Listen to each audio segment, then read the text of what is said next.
Hello, नमस्ते। स्वागत है हमारे चैनल पर। तो ये sociology, net JRF, UP PGT, Bihar PGT और असिस्टेंट प्रोफेसर जितने भी एग्ज़ाम्स होने को हैं, उसमें ये पर्यावरण और मानव समाज जैसा टॉपिक भी मेंशन रहता है। तो उस टॉपिक से ये मोस्ट इम्पॉर्टेंट क्वेश्चंस हैं जो आपको आगामी एग्ज़ाम्स में देखने को अवश्य ही मिलेगा। तो क्वेश्चन नंबर 26 है, पर्यावरण के क्षेत्र में काम करने वाले प्रसिद्ध गैर सरकारी संगठन तरुण भारत संघ की स्थापना किसने की है? ए ऑप्शन है राजेंद्र सिंह, बी ऑप्शन है कैलाश सत्यार्थी, सी ऑप्शन है रुक्मिणी बनर्जी, डी ऑप्शन है भरत वत्रम। तो इसका राइट आंसर क्या होगा? इसका राइट आंसर होगा ए ऑप्शन, राजेंद्र सिंह। इन्होंने जो है तरुण भारत संघ की स्थापना की है। ठीक है, तो क्वेश्चन नंबर 26 का ए ऑप्शन यहाँ पे राइट हो जाएगा। फिर हम आते हैं क्वेश्चन नंबर 27 पर। क्वेश्चन नंबर 27 क्या है? Movements for change climate neutral now किसके द्वारा शुरू की गई पहल है? ए ऑप्शन है संयुक्त राष्ट्र पर्यावरण कार्यक्रम UNEP, बी ऑप्शन है संयुक्त राष्ट्र जलवायु परिवर्तन रूपरेखा अभिसमय UNCC, और सी ऑप्शन है विश्व मौसम विज्ञान संगठन, डी ऑप्शन है जलवायु परिवर्तन संबंधी अंतर सरकारी panel inter governmental panel on climate change. तो इसका राइट आंसर क्या होगा? इसका राइट आंसर हो जाएगा बी ऑप्शन। ठीक है, संयुक्त राष्ट्र जलवायु परिवर्तन रूपरेखा अभिसमय द्वारा जो है movement for change climate neutral now पहल शुरू किया गया है। तो क्वेश्चन नंबर 27 का बी ऑप्शन यहाँ पे राइट हो जाएगा। फिर हम आते हैं क्वेश्चन नंबर 28 पर। क्वेश्चन नंबर 28 क्या है? कंप्यूटर की विशेषता है। कंप्यूटर की क्या विशेषता है? बहुत ही इजी क्वेश्चन है, एकदम फूलों वाला। ए ऑप्शन है परिशुद्धता, बी ऑप्शन है बहुउपयोगिता, सी ऑप्शन है गति, डी ऑप्शन है उपरोक्त सभी। तो इसका राइट आंसर क्या होगा? इसका राइट आंसर हो जाएगा उपरोक्त सभी। कंप्यूटर की विशेषताएं परिशुद्धता, बहुउपयोगिता और गति। तो क्वेश्चन नंबर 28 का डी ऑप्शन यहाँ पे राइट हो जाएगा। फिर हम आते हैं क्वेश्चन नंबर 29 पे। क्वेश्चन नंबर 29 क्या है? प्रौद्योगिक विलंबना की अवधारणा किसने प्रतिपादित किया है? ए ऑप्शन है आगवर्न, बी ऑप्शन है मैकाइवर एवं पेज, सी ऑप्शन है टायलर, डी ऑप्शन है लेविस। तो इसका राइट आंसर क्या होगा? इसका राइट आंसर हो जाएगा प्रौद्योगिकी विलंबना का कॉन्सेप्ट दिया है मैकाइवर एवं पेज ने। ठीक है, तो क्वेश्चन नंबर 29 का बी ऑप्शन यहाँ पे राइट हो जाएगा। फिर हम आते हैं क्वेश्चन नंबर 30 पर। क्वेश्चन नंबर 30 क्या है? निम्नलिखित में से कौन सा हरित शांति आंदोलन का उद्देश्य नहीं है? तो इसका राइट आंसर क्या होगा? ए ऑप्शन है समुद्रों की संरक्षण, बी ऑप्शन है जहरीले अपशिष्टों का निष्कासन, सी ऑप्शन है गरीबी उन्मूलन, डी ऑप्शन है सुरक्षित और सतत व्यापार। तो इसका राइट आंसर क्या हो जाएगा? इसका राइट आंसर होगा सी ऑप्शन, गरीबी उन्मूलन। जो है हरित शांति आंदोलन, जो ग्रीन पीस मूवमेंट है, इसका उद्देश्य नहीं है। जबकि हरित शांति आंदोलन का उद्देश्य क्या क्या है? समुद्रों की संरक्षा, बी ऑप्शन जहरीले अपशिष्टों का निष्कासन और सुरक्षित और सतत व्यापार। ये जो है हरित शांति आंदोलन ग्रीन पीस मूवमेंट का उद्देश्य है। तो कौन सा उद्देश्य नहीं है? गरीबी उन्मूलन। ठीक है, तो क्वेश्चन नंबर 30 का सी ऑप्शन यहाँ पे राइट हो जाएगा। फिर हम थोड़ा सा ग्रीन पीस आंदोलन के बारे में जानते हैं। यह जो है पर्यावरण चेतना का विश्वव्यापी आंदोलन है और इसकी स्थापना किया गया था 1971 में कनाडा के वैंकूवर में। ठीक है, ये वैंकूवर है, कूबर नहीं, वैंकूवर में हुई थी, जिसका उद्देश्य समुद्रों की रक्षा, जहरीले अपशिष्टों का निष्कासन तथा सुरक्षित और सतत व्यापार, जबकि गरीबी उन्मूलन इसका नहीं है। तो जो ग्रीन पीस मूवमेंट है, इसकी स्थापना की गई थी 1971 में। कहाँ पर? कनाडा के वैंकूवर में। ठीक है, वहाँ पर जो है ग्रीन पीस मूवमेंट की स्थापना की गई थी। इसका उद्देश्य था जो समुद्री जीव हैं उसकी रक्षा करना, और जो जहरीले अपशिष्ट जो औद्योगिकीकरण से निकलता है उसे उसका निष्कासन, ठीक है, वो समुद्र में ना जाकर उसका कहीं पर अच्छी तरह से निष्कासन किया जाए, और सुरक्षित और सतत व्यापार, जो समुद्री व्यापार होता है उसके लिए जो है सुरक्षित व्यापार इसका उद्देश्य है। ठीक है, तो इस तरह से क्वेश्चन नंबर 30 का सी ऑप्शन यहाँ पे राइट हो जाएगा। फिर हम आते हैं क्वेश्चन नंबर 31 पर। क्वेश्चन नंबर 31 क्या है? ये कथन और कारण वाले क्वेश्चन है। नीचे दो कथन दिए गए हैं जिसमें एक अभिकथन ए है और दूसरा आर। तो अभिकथन ए क्या कह रहा है? पंजाब में हरित क्रांति के कारण पारिस्थितिकीय समस्याएं उत्पन्न हुई। आर तर्क क्या दे रहा है? अधिक उत्पादन के लिए भूमिगत जल का अतिदोहन और कीटनाशक रासायनिक खाद का अति उपयोग के फलस्वरूप यह हुआ है। ये तो सही है, ये इसकी सही व्याख्या कर रहा है आर जो है ए का, क्योंकि पंजाब में हरित क्रांति के कारण जो पारिस्थितिकीय समस्याएं उत्पन्न हुई हैं। क्योंकि अधिक उत्पादन के लिए जो भूमि है उसका भूमिगत जल का अतिदोहन, कीटनाशक का अत्यधिक उपयोग और रासायनिक खादों का अत्यधिक उपयोग के फलस्वरूप जो है पंजाब में हरित क्रांति के कारण पारिस्थितिकीय समस्याएं उत्पन्न हुई हैं। तो इसका राइट आंसर सीधे ए ऑप्शन ही होगा। ए और आर दोनों सही हैं और आर ए की सही व्याख्या है। ठीक है, तो क्वेश्चन नंबर 31 का ए ऑप्शन यहाँ पे राइट हो जाएगा। ठीक है, फिर हम चलते हैं क्वेश्चन नंबर 32 पर। क्वेश्चन नंबर 32 क्या है? निम्नांकित में से कौन सा भौगोलिक पर्यावरण का उदाहरण है? ए ऑप्शन है सांस्कृतिक पर्यावरण, बी ऑप्शन है आर्थिक पर्यावरण, सी ऑप्शन है जलवायु संबंधी पर्यावरण, डी ऑप्शन है अंतर्राष्ट्रीय पर्यावरण। तो इसका राइट आंसर क्या होगा? भौगोलिक पर्यावरण का उदाहरण है। भौगोलिक पर्यावरण का क्या उदाहरण है? जलवायु संबंधी पर्यावरण ही जो है भौगोलिक पर्यावरण का उदाहरण है। तो क्वेश्चन नंबर 32 का सी ऑप्शन यहाँ पे राइट हो जाएगा। फिर हम आते हैं क्वेश्चन नंबर 33 पर। क्वेश्चन नंबर 33 क्या है? किसने प्रौद्योगिकी को प्रकृति तथा मनुष्य के व्यवहार करने का ढंग एवं उत्पादन की वह प्रक्रिया माना है जिससे व्यक्ति जीवित रहता है? तो इसका राइट आंसर क्या होगा? इसका राइट आंसर हो जाएगा डॉक्टर सरन। डॉक्टर सरन जो हैं इनके अकॉर्डिंग इन्होंने यह स्टेटमेंट दिया है कि जो प्रौद्योगिकी है यह प्रकृति तथा मनुष्य के व्यवहार करने का ढंग एवं उत्पादन की वह प्रक्रिया है जिससे व्यक्ति क्या करता है? जीवित रहता है। ठीक है, तो क्वेश्चन नंबर 33 का सी ऑप्शन यहाँ पे राइट हो जाएगा। फिर हम आते हैं क्वेश्चन नंबर 34 पे। क्वेश्चन नंबर 34 क्या है? इको फेमिनिज्म का भारत में विकास का परिणाम था। ए ऑप्शन है चिपको आंदोलन में महिला सहभागिता का, बी ऑप्शन है स्वतंत्रता आंदोलन में महिला सहभागिता, सी ऑप्शन है दांडी यात्रा में महिला सहभागिता का, डी ऑप्शन है लोकपाल आंदोलन में महिला सहभागिता का। तो इसका राइट आंसर क्या होगा?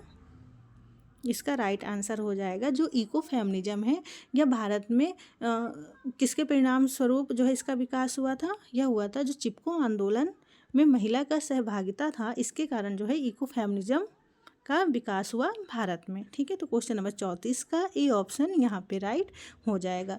तो यह चिपको आंदोलन में जो महिला सहभागिता था इसका परिणाम ही इको फेमिनिज्म था। ठीक है, तो क्वेश्चन नंबर 34 का ए ऑप्शन यहाँ पे राइट हो जाएगा। फिर हम आते हैं क्वेश्चन नंबर 35 पर। क्वेश्चन नंबर 35 क्या है? पर्यावरण सम्मेलन रियो 92 जो 92 था मुख्यतः किस पर केंद्रित था?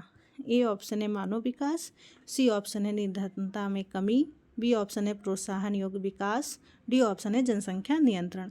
तो इसका राइट आंसर क्या होगा? जो पर्यावरण सम्मेलन रियो 92 था यह केंद्रित था प्रोत्साहन योग्य विकास पर। ठीक है, तो क्वेश्चन नंबर 35 का बी ऑप्शन यहाँ पे राइट हो जाएगा। फिर हम आते हैं क्वेश्चन नंबर 36 पर। क्वेश्चन नंबर 36 क्या है? विज्ञान की तरह जादू में क्या होता है? ए ऑप्शन है मौलिक कारणबद्धता अभिग्रहित रहती है, बी ऑप्शन है एक मौलिक तर्क बुद्धिपरकता उपस्थित रहती है, सी ऑप्शन है सत्य एक मौलिक तत्व उपस्थित रहता है, डी ऑप्शन है उपयुक्त में से कोई नहीं। तो इसका राइट आंसर क्या होगा? विज्ञान की तरह जादू में भी एक मौलिक कारणबद्धता अभिग्रहित रहती है। ठीक है, तो क्वेश्चन नंबर 36 का ए ऑप्शन यहाँ पे राइट हो जाएगा। फिर हम आते हैं क्वेश्चन नंबर 37 पर।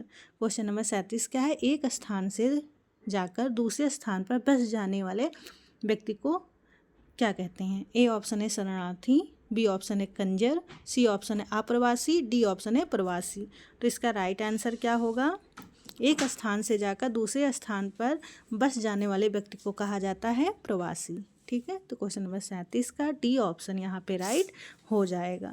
फिर हम आते हैं क्वेश्चन नंबर 38 पर। क्वेश्चन नंबर 38 क्या है, पर्यावरण संबंधी गलती का कारण निम्न में से कौन है। ए ऑप्शन है बृहद व्याख्या के आधार पर सूक्ष्म आधार पर नतीजा निकालना। बी ऑप्शन है सूक्ष्म आधारित व्याख्या के आधार पर बृहद स्तर पर नतीजा निकालना। सी ऑप्शन है निरीक्षण की इकाई का विश्लेषण की इकाई जैसा ना होना। डी ऑप्शन है निरीक्षण की इकाई का सही से परिभाषित ना होना। इसका राइट आंसर क्या होगा, इसका राइट आंसर हो जाएगा निरीक्षण की इकाई का विश्लेषण की इकाई जैसा ना होना। ठीक है, पर्यावरण संबंधी के गलती का कारण निम्न में से है। ठीक है, तो क्वेश्चन नंबर 38 का सी ऑप्शन यहाँ पे राइट हो जाएगा। फिर हम आते हैं क्वेश्चन नंबर 39 पर। क्वेश्चन नंबर 39 क्या है, प्रौद्योगिकी आधुनिकीकरण निम्नलिखित में से किसकी ओर ले जाता है। ए ऑप्शन है श्रमिकों की संख्या में वृद्धि। बी ऑप्शन है श्रमिकों का विस्थापन। सी ऑप्शन है बाल श्रमिकों की वृद्धि। डी ऑप्शन है संविदा श्रमिकों की वृद्धि।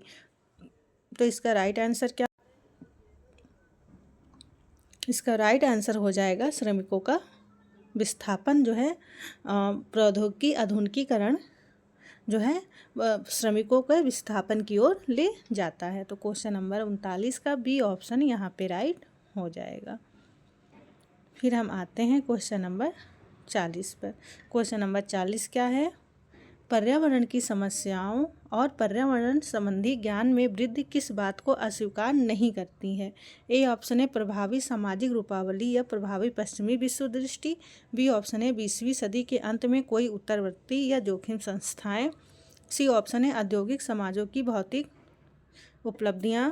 डी ऑप्शन है जीवनामुखी मूल्यों की गुणवत्ता। तो इसका राइट आंसर क्या होगा, इसका राइट आंसर हो जाएगा 20वीं सदी के अंत में कोई उत्तरवर्ती या जोखिम संस्थाएं जो है पर्यावरण की समस्याओं और पर्यावरण संबंधी ज्ञान की वृद्धि की बात को अस्वीकार नहीं करती है। ठीक है, तो क्वेश्चन नंबर 40 का बी ऑप्शन यहाँ पे राइट हो जाएगा। फिर हम आते हैं क्वेश्चन नंबर 41 पर। क्वेश्चन नंबर 41 क्या है, किस विचारक का यह मानना है कि मानव के संपूर्ण पर्यावरण में से मनुष्यकृत पर्यावरण को घटा देने से जो शेष बचता है उसी को प्राकृतिक कहा जाता है। तो इसका ए ऑप्शन है हंटिंगटन। बी ऑप्शन है मैकाइवर। सी ऑप्शन है सोरोकुन किन। डी ऑप्शन है वीरस्टीड। तो इसका राइट आंसर क्या होगा, इसका राइट आंसर हो जाएगा सोरोकिन। सोरोकिन का यह स्टेटमेंट है कि मानव के संपूर्ण पर्यावरण में से मनुष्यकृत पर्यावरण को घटा देने से जो शेष बचता है उसी को जो है प्राकृतिक कहा जाता है। क्वेश्चन नंबर 41 का सी ऑप्शन यहाँ पे राइट हो जाएगा। फिर हम आते हैं क्वेश्चन नंबर 42 पर। क्वेश्चन नंबर 42 क्या है, एथनो चिकित्सा अनुसंधान के लिए उत्तर पूर्वी केंद्र स्थापित किया गया है। ए ऑप्शन है मणिपुर। बी ऑप्शन है शिलांग। सी ऑप्शन है ड्यूमा। डी ऑप्शन है गुवाहाटी। तो इसका राइट आंसर क्या होगा, इसका राइट आंसर हो जाएगा मणिपुर। मणिपुर में जो है एथनो चिकित्सा अनुसंधान के लिए उत्तर पूर्वी केंद्र स्थापित किया गया है। तो क्वेश्चन नंबर 42 का ए ऑप्शन यहाँ पे राइट हो जाएगा मणिपुर। फिर हम आते हैं क्वेश्चन नंबर 43 पर। क्वेश्चन नंबर 43 क्या है, निम्नलिखित में से कौन सा स्थान पर भारतीय विज्ञान शिक्षा एवं अनुसंधान संस्थान नहीं है। ए ऑप्शन है कोलकाता। बी ऑप्शन है बहरामपुर उड़ीसा। सी ऑप्शन है पुणे। डी ऑप्शन है मोहाली। ई ऑप्शन है भुवनेश्वर।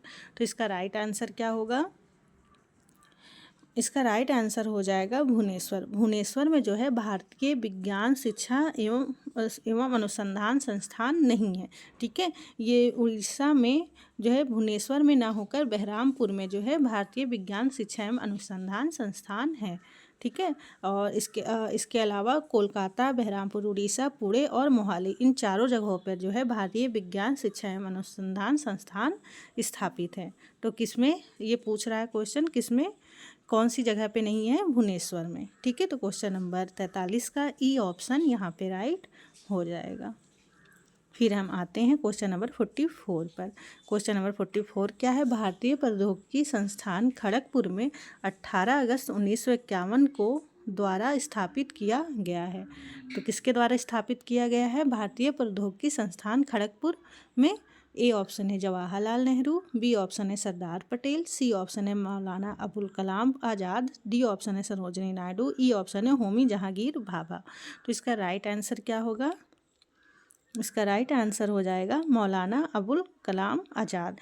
इन्होंने जो है भारतीय प्रौद्योगिकी संस्थान खड़गपुर में 18 अगस्त 1951 को उद्घाटन किया था, भारतीय प्रौद्योगिकी संस्थान। ठीक है, तो क्वेश्चन नंबर 44 का सी ऑप्शन राइट हो जाएगा। 18 अगस्त 1951 में भारतीय प्रौद्योगिकी संस्थान जो खड़गपुर में है उसकी स्थापना, इसका उद्घाटन किया था मौलाना अबुल कलाम आज़ाद जी ने। क्वेश्चन नंबर 44 का सी ऑप्शन यहाँ पे राइट हो जाएगा। फिर आते हैं हम क्वेश्चन नंबर 45 पे। क्वेश्चन नंबर 45 क्या है? निम्नलिखित में से किसको पर्यावरण संरक्षण हेतु मैग्सेसे सम्मान द्वारा विभूषित किया गया है?